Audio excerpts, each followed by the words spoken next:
Hi friends, welcome to my channel. For those of you who have been here before, hi, welcome back. I hope you're having a great day today. And for those of you who have never been here before, hi, my name is Gabby and I am so excited that you chose to hang out with me for a little bit today. So today we are doing another installment of my series, Classic Book Reviews, and today we are going to be covering a more modern classic, and that is Perks of Being a Wallflower by Stephen Chbosky. I still don't know if I'm saying his name right. I hope so. Why do you do this to me? Can you just stay there, little buddy? Stay. Stay. I think we're good. There's a little glare on the book, but that's fine. I can live with that.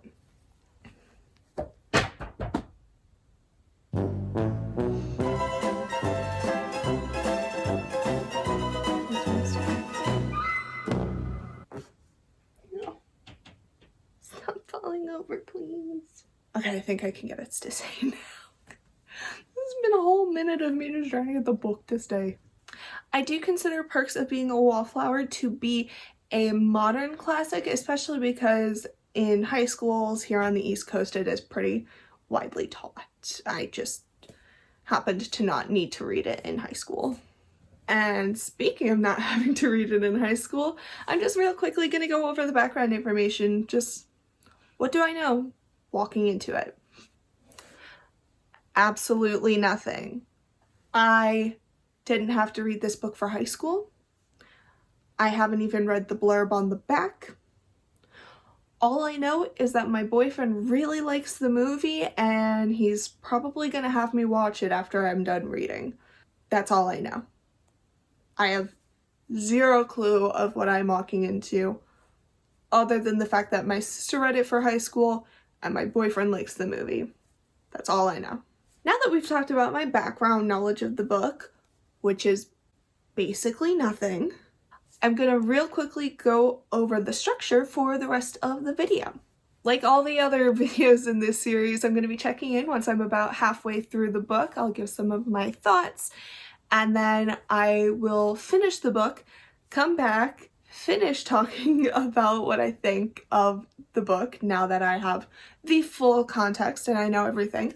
And then I'm going to give it its score. And I created the scoring system for this series to be on a scale of 1 to 10 in 10 different categories. I'll throw them up here. Feel free to pause, read them at your own leisure, whatever. So I give them a score on a scale of 1 to 10 in each of those 10 categories, adding up to a total score out of 100. Once I've given the book its full scores and added it up, done all my little calculations and all that, I show you guys where it falls in comparison to the other books that I've previously read for this series. Then at the very end, I reveal what the next book for this series is going to be. Now, before I get reading, let me know, did you have to read this book for high school, or is it just the New Jersey tri-state area and we're just weird like that? Let me know, but I'm gonna get reading and I will see you guys in just a second. Hi friends, Editing Gabby here. So in my attempt to get this video out in a timely manner, I actually accidentally completely lost all of the check-in footage. So we're just going to move on to the final check-in. Sorry about any references I make to the check-in that don't make any sense. Don't know where that footage went, but I hope you're enjoying the video. Hi, I'm back. So it's been a while. I got a bit caught up with midterms and papers and things like that. So I finished this book actually about a week and a half ago, but because of school, I just wasn't able to film. So here I am. Also, I tried a new makeup look today. I tried to go a little brighter and like more colorful than I normally do. Not quite sure how I feel about it yet, but what are you gonna do? I did this to myself. Anyways, let's talk. So I have already written down all of its scores. I have my computer sitting right next to my phone, which is what I use to record because I'm a college student and can't afford a nice camera yet. But yeah, so I have my laptop sitting here with all of the scores. I already know where it's placed. I think I know what book I want to read next. I'm gonna consider it while I'm talking though. First, let's start with plot. So plot, I gave an 8. I think that it was really good. I've already expressed previously that these kind of high school coming of age stories aren't normally my thing, but I did really like this one. I really enjoyed it. In the time in between reading the book and filming, I did sit down with my boyfriend to watch the movie. I really enjoyed it. I think that all of the roles were perfectly cast. It was nice to see some kind of familiar faces and be like, oh, I recognize her from that, I recognize him from that. So that was really fun for me to do, because that's what I enjoy doing during movies. I like pointing out actors and be like, oh, that's where I know them from. Oh, do you know what they're from? I'm annoying, but I really enjoyed it. I think that there were a lot of very pivotal moments that could have been, like, in my opinion, too much, because I feel like that's kind of the main gripe that I normally have with these high school coming of age stories, is that they're either super, super happy and romantic, or they're so depressing that it makes me depressed. But that wasn't the case with this. It tackled a lot of serious issues while still having these lighthearted, even funny moments that really make you come to love the characters. Speaking of characters, moving on. So, main character. I gave Charlie a 7. I think that I probably would have scored him lower if it weren't for the fact that the whole point of his character was that he was kind of supposed to be boring. At least that's kind of what I understood, is that he's supposed to be very boring, always sticking to the sidelines, not participating in life. So if it weren't for that fact, I probably would have given him a 5 or a 6, but because of that, I know that it was intentional, so I boosted him up a little bit. I think that I didn't really care about him until he started explaining, like, his trauma.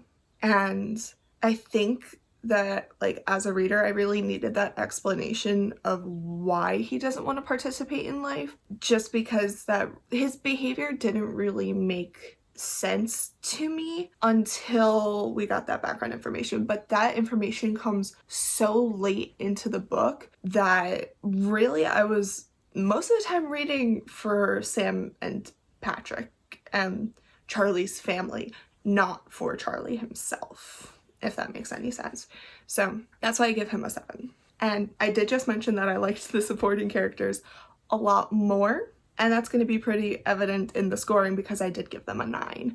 I think that whether this is fortunately or unfortunately is really just kind of up in the air, depends. The supporting characters were so much more interesting to me than the main character, which in a way I kind of feel is problematic from a writing perspective, because ideally you want the main character to be the one that people want to read about. I didn't want to read about Charlie. I wanted to read about Sam and Patrick and Candace, I think was the sister's name, and Charlie's parents, and like pretty much anyone but Charlie. So I think that in his attempt to really emphasize how much of a wallflower Charlie is, I think that Chbosky kind of made it so separate that it made reading from Charlie's point of view very difficult for me, because I didn't want to read about him. I didn't care.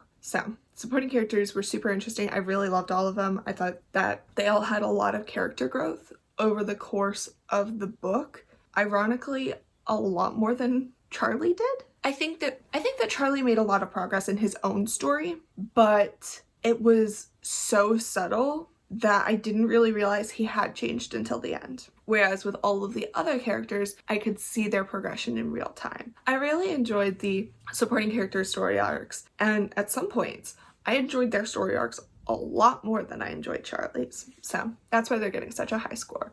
Also, they're just genuinely really good and interesting characters. So setting, I give an 8. Realistically, I should have given it a 7 because I have the same kind of gripes with it as I did with Little Women, which is that it's a very good setting for the story being told, but it's so generic that it doesn't really stand out. I gave it a singular bonus point that bumped it from a 7 to an 8 purely because it takes place in Pennsylvania and I'm biased. That's kind of all I have to say about that. If you want to understand more about why I feel the way I feel about these kinds of settings, go watch my Little Women video. It's a good video anyways. So next we have dialogue. Dialogue I gave a 6 because I don't remember there being any dialogue. I don't think there is because it's all in the form of letters. So there isn't really any dialogue. So I didn't want to make this like a NA or not applicable because that would have messed up this whole scoring system. So I was thinking about giving it a 5 just so that it's like right in the middle, but I think that there being no dialogue helped the format, so I did give it a kind of bonus point for that, which is why I gave it a 6. Next we have style, and I gave that a 7. I think that it was for me, it was because I kind of had to rationalize this in comparison to the other books that I've ranked so far. So I liked it more than the style in 1984, but it still wasn't necessarily my favorite style of writing. I think that sometimes the wording was a bit clunky for me to read. So while this book should have only taken me, how many pages are in this thing? So the book's only like a little over 200 pages, but it took me a lot longer to read than a book of this length normally would, just because things where I feel like it would have felt more natural for the words to have been contracted, like Charlie would write I am or do not or there is instead of there's, don't, I'm. So that made me feel like it took me longer than it maybe should have, and it also made Charlie's voice feel somewhat unnatural for a freshman. And if you think about it for more than 2 seconds, the kid is only like, what, 13 or 14? And so for him to be speaking in this way as a 13-year, no, not 13, they'd be 14. Yeah, 14. Sorry. High school was a while ago. But for a 14-year-old to be talking like that doesn't feel natural. And my little brother is 13. He would never speak or write like that. And I know this book takes place in the 90s, but I don't think that 14-year-olds in the 90s would have been speaking that way either. Maybe in like the 50s and 60s, but I'm not a linguistics expert, so I don't know, but it just felt pretty unnatural for a 14-year-old to be writing that way. So it kind of threw me off, and that's why I gave it a 7. I didn't dislike it more than I disliked the style of 1984, but I also didn't really enjoy it. So next we have opening. Opening, I gave a 6. I think that it was, other than like the main kind of inciting kind of action to happen of the one kid, I think his name is Michael, I'll correct myself if that's wrong, but him killing himself I think was a very good point to start on, but it kind of, I don't know, just I think the style of writing and the character's perspective that we were reading from knocked it really far down for me. I think that my kind of dislike of the style made the opening worse for me to experience. Right? I don't remember really enjoying it, but maybe I'm wrong. I mean, I definitely wasn't singing its praises when I checked in. So, also there is dialogue, I'm now seeing. But the fact that I didn't remember that there was dialogue makes me feel good in my placement of what I gave dialogue as a score. Other than Charlie talking about his friend committing and then him meeting Sam and Patrick, I didn't really care all that much. I mean, it was easy to read through that part because the book is so short, but I didn't really enjoy it. Nothing really stood out to me. And I think what's very defining about the opening is the fact that it's only been a week and a half since I finished. It took me like 3 days to read. No, it took me 2. I read the first half in one day, I read the second half in another day. The fact that I cannot remember what happened in the beginning is not a good sign, because I can tell you exactly what happened in the beginning of Little Women. I can't tell you what happened here other than those 2 things I just mentioned. So that's kind of my take on that. So conflict, I gave an 8. I think that there wasn't one big conflict, but it was a bunch of little conflicts throughout that I think really benefited it, because that was very true to life, where you don't just have one big thing that happens, but it's a bunch of little things, but they were all really interesting as well. So we're talking the incident with Brad and Brad's father, and then Patrick getting beat up in the cafeteria because of it, and Charlie coming to defend him. The Sadie Hawkins dance, the whole incident with Mary Elizabeth and that whole relationship, the incident with Candace and her boyfriend, and then Sam, and this is towards the end, Sam and Charlie, and their whole kind of thing where she's like, I don't want to be someone's crush, I want to be somebody to someone. I want to mean something to someone as more than just something they can put on a pedestal and admire. I do consider that a conflict because it did change their relationship a little bit. But it's these small, very realistic conflicts. And yes, Charlie does have a mental breakdown towards the end of the book and remembers everything that happened to him as a child. But I think that it was really good. It felt very natural, and it was pretty interesting once we actually got to the conflicts. So that's why it's scoring a little higher. Next we have ending, and I gave ending a 7. I am starting to rethink that a little bit. We'll see as I keep talking whether or not I want to keep that. I think that everything wrapped up very nicely. I was kind of annoyed that we never found out who the friend was. I think that would have been fun to figure out who Charlie is writing to, but also I'm nosy and I like to know these things. I think it would have been fun to get a little epilogue of just Charlie checking back in maybe a few years later to be like, hey, this is kind of where everyone ended up, and kind of just really finalizing everything with the relationships, because each of the individual plot lines kind of tied up nicely, but the relationships between the characters didn't necessarily. Mainly between Charlie and Sam. I would have liked to know if she came back for winter break or over the summer, and then Charlie had made the changes that she was looking for and they did end up getting together, because that's kind of the growth that I wanted to see from him, is that he did change his perspective about Sam and makes that growth, but he doesn't, and that's kind of where we leave off with him. So I would have really liked to see that in like an epilogue, or maybe actually having that as part of the ending where he makes that change and then they get together, or they don't get together, because not everything's always going to have a happy ending nicely wrapped up like that. But I still would have really liked to see some of those resolutions instead of just leaving us like, oh, I'm happy now, so bye, and actually be like, yeah, I'm happy now, bye, and then later be like, yeah, so that's where I left off and now here's what's up. But that's more of a personal preference thing, I guess. Finally, we have themes. I gave themes an 8.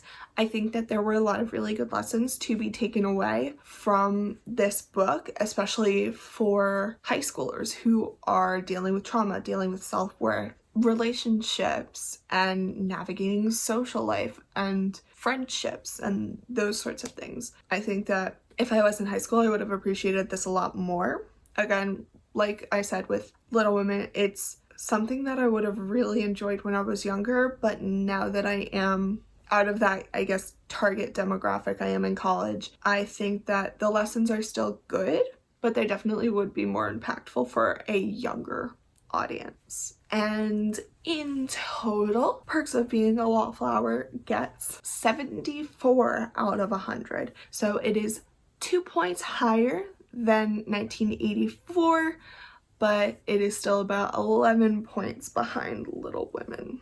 So that's where it stands. So the book I'm going to be reading next has been sitting on my Goodreads page as currently reading for about 2 years now. I started reading it and never finished just because I got busy, and then for a while I just stopped reading. But I'm very excited to get back to it. I'm going to be reading Dante's Inferno. So I was assigned to read this for a class. I was very busy that semester, so I only read the parts that I needed to. And I would like skim through the cantos to decide like which one I wanted to write a paper on, and then I would only read that canto. But I'm very much looking forward to actually fully reading this. I'm not sure if I want to add the rest of the Divine Comedy kind of to my list of classic books that I want to read, but I am going to be starting off with Inferno. Starting off at the beginning seems like a great place to start, and then maybe I'll do like Purgatorio and the other one, I don't remember the name. But yeah, so I will be reading Dante's Inferno. That's all I have for you guys today. Thank you so much for joining me and spending a little bit of your day with me. I hope you enjoyed this video. I just really appreciate you being here and spending some of your day with me. I hope you have a great rest of your day, and I will see you guys next time. Bye!